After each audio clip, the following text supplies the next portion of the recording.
But I also wanted to talk about, so we talked about barriers, but what are some big facilitators for physical activity and exercise?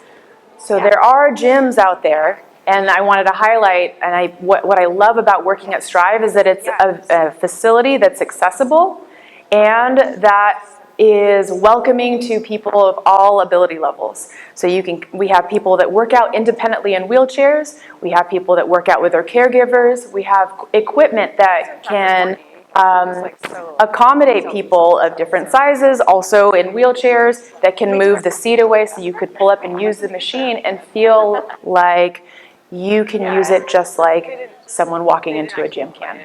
There's no barrier with that, or there's limited barriers with that. Also, as far as social environment, finding places where you have people that look like you, that move like you.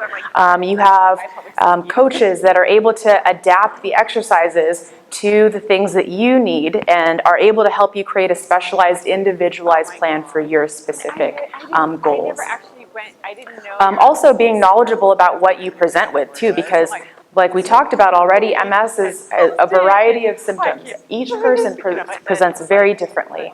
And so being around providers, being around coaches, being around trainers, and other people who are also knowledgeable about that helps make you feel safe and seen and empowered to exercise and do something maybe a little bit more risky or that takes more demand on your body. And then I also wanted to mention, as far as cost, I know cost is a big barrier too to participate in exercise programs.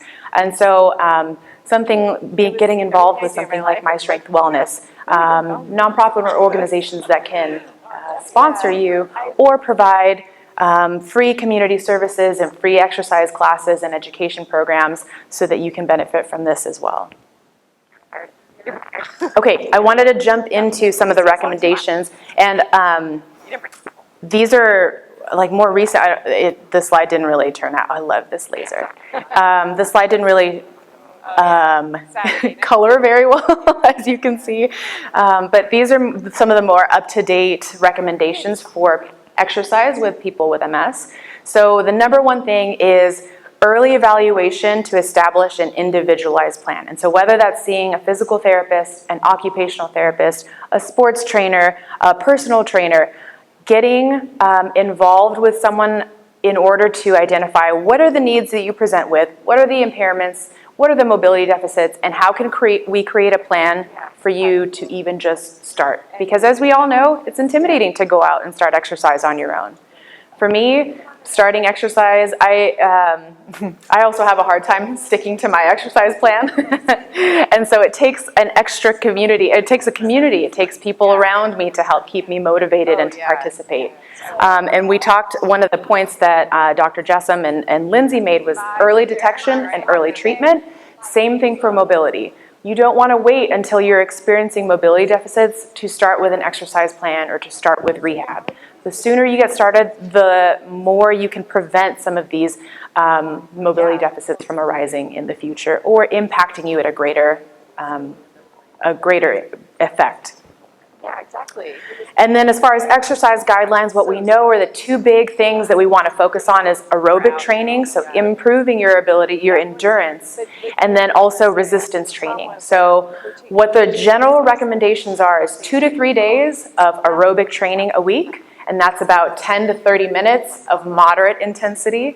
And then for resistance training, also 2 to 3 days a week of doing strength training exercises. So actually pushing your muscles to work. And I know some of the old theories in the past was don't exercise with MS because of heat intolerance, because you're going to increase your weakness, because of the fatigue levels, right? But more and more and more research is coming out to show exercise is super beneficial to maintain quality of life, to maintain strength, to maintain mobility, and independence. And I also wanted to mention, it's intimidating to hear aerobic exercise 2 to 3 days a week for up to 30 minutes, right, of moderate intensity. But I will point out that moderate intensity is going to be relative to the individual, and that's why it's important to have an individualized plan. my moderate intensity is going to be different than Gary's moderate intensity. It's going to be different than Barbara's moderate intensity. And so knowing where your limits are and where you start is going to give you that advantage of being able to progress from there. We've never pretty good. So yeah. Fatigue. So I also wanted to mention this because I know fatigue is probably the most common symptom of MS, the most shared symptom. But I wanted to point out again that research shows time and time again that exercise significantly reduces the fatigue experienced by people with MS. And this is attending to both primary mechanisms of fatigue, so this is fatigue caused by the immune system, caused by central nervous system deficits, and secondary mechanisms of fatigue, and that's depression, sleep disorders, mobility, right? So what research, there's been some interesting research on pairing balance exercises with counseling services, but also doing things like we talked about, aerobic and strengthening exercises, combined exercises, and then most importantly, selecting exercises that are meaningful and important.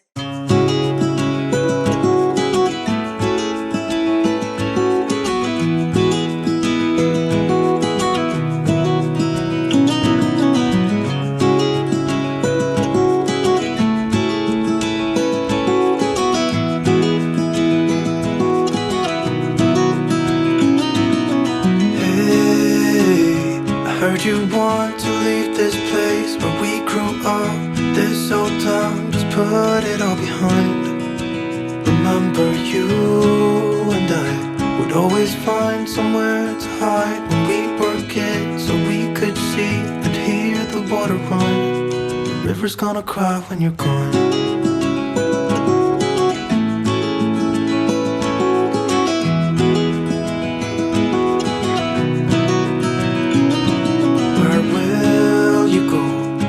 You miss the ones you know. I'll be here, hanging on, waiting for your call. Seems like time as a wave passing by, leave a mark in our minds that turn to memories. The river's gonna cry when you're gone, gone, gone, gone. The river's gonna cry when you're gone, gone, gone, gone. The river's gonna cry when you're gone, gone, gone, gone. The river's gonna cry when you're. The river's gonna cry when you're. The river's gonna cry when you're gone.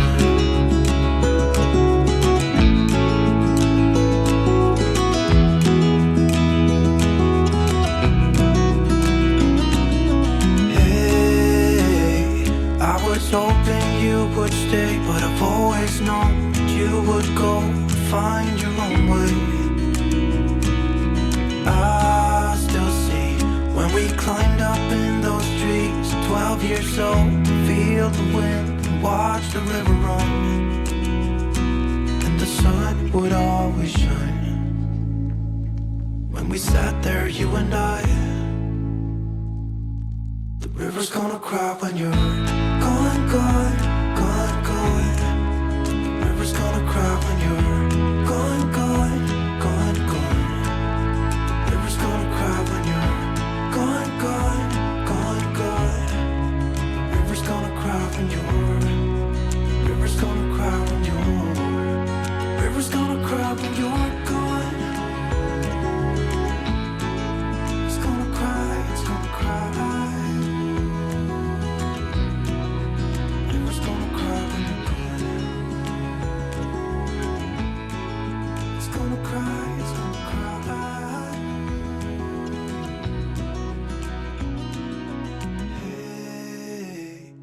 You want to leave this place where we grew up, this old town, just leave it all behind. The river's gonna cry when you're gone.